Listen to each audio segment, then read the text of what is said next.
Got him! Welcome to Fish North Georgia the Guide. Here's Joshua Little.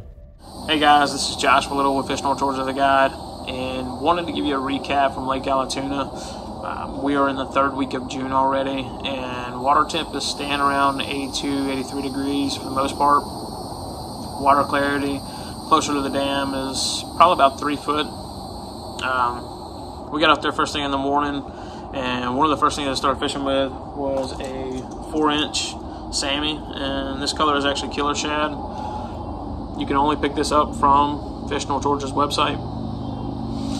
I'm trying to work this bait a little bit more, get a little bit more comfortable with it. It's one that I don't throw a lot, so I'm switching up from the frog or the whopper plopper, taking my time with the walking bait.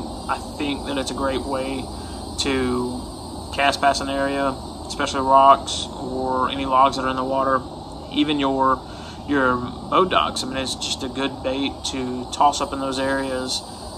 It's not as loud, it's not going to disturb as much water. You can walk it, and it's what I think, it's not going to spook the fish near as much as some of the other baits will. So I'm trying to key in on it a little bit more.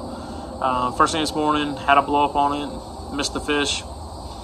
We had fish blowing up all around us. They were chasing bait. They were chasing bait pretty heavily first thing this morning, but just couldn't get anything to hook up with them. Tried a spinnerbait, tried a Kitex underspin, and then also even a crankbait as the fish would come by, and just could not hook up with any of them. We continued out the day, making our way to some of the brush piles. We found the first brush pile, couldn't hook up with them. There was no fish there. Moved to the second brush pile, found fish.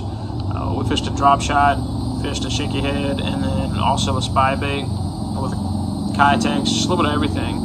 And we could not get the fish going that morning. Couldn't even get them fired up, nothing. So, continued to make our way down the bank line, working a spinnerbait, working the top water, working a crankbait, and the Kitex. And as we kind of went on further down the lake, water temp stayed right about the same. You could still see fish blowing up from time to time, chasing bait, but we couldn't get a reaction bite out of them. So I kind of wanted to change it up a little bit and go fish nothing but structure at that point.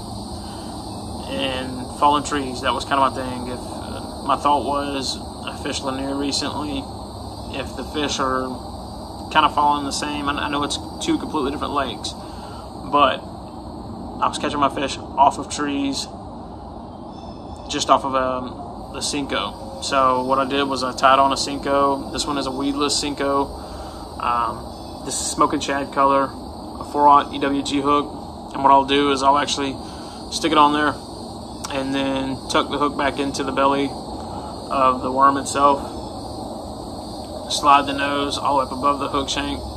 And for me, it's a great way and a fast way to fish structure, any type of grass, rocks, does not matter. Today, this seemed to be the ticket. We would toss it up there, let it fall to the bottom at the very front of a tree. Fish would pick it up, take off with it, but it wouldn't a hard, quick bite. It was, they would grab it, they would hold it for a minute, you couldn't feel it, and then they would take off with it. Generally, when they start moving, that's when you see your line moving, set the hook, and the fish just had these completely engulfed. They weren't short striking it, they weren't picking up and dropping it, they were picking up and they were eating it. So that was the ticket for me today. I threw that on a medium heavy spinning reel, 25-pound braid with a 12-pound leader, about 3 to 5 feet long. The reason I use that 12-pound leader is so I can throw in the structure and work the fish a little bit easier out of that structure without having to worry about it breaking immediately or getting hung up and thinking that it's going to snap pretty quickly. That 12-pound leader, and it's a fluorocarbon leader, a red line. I think that's a great one for me anyways with that setup. I throw it on a spinning reel, of course, and it's, I don't know, this bait, I think a lot of people don't throw it, and maybe that's the reason that today we had such good success with it. It might have been the color itself, that natural shad color. They're looking at something a little bit different. It doesn't fall like a Cinco. You get some side-to-side motion to it as it falls, and that seemed to be the ticket today. And it was only on structure. We would throw up against the banks, nothing. If If we found a rock in the water, we could throw to the back side of the rock, pull it over to the front side of the rock, let it hit to the bottom, and most of the time the fish would just pick it up, take off with it. So if you guys are headed out to Lake Allatoona, pick up some Cincos, yum dingers, anything like that, that style of stick worm, and fish it weedless. It's going to be different. I don't know if a lot of you guys do it. I know that was kind of my ticket back in the day, was I would throw a trick worm, and this is how I would throw it.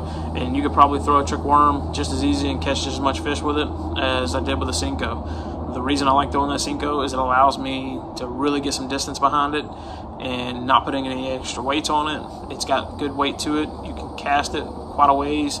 You don't have to be right up on the structure, and I think it kind of ups your ability to catch more fish that way. So if you guys are headed out there, pick them up, try top water early in the morning. So thank you guys for checking out Fish North Georgia. We'll catch you next time.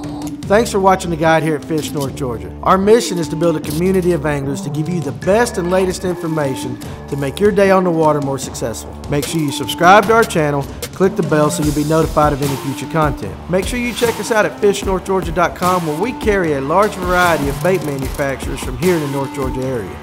So we appreciate you being part of our community, and we'll see you soon.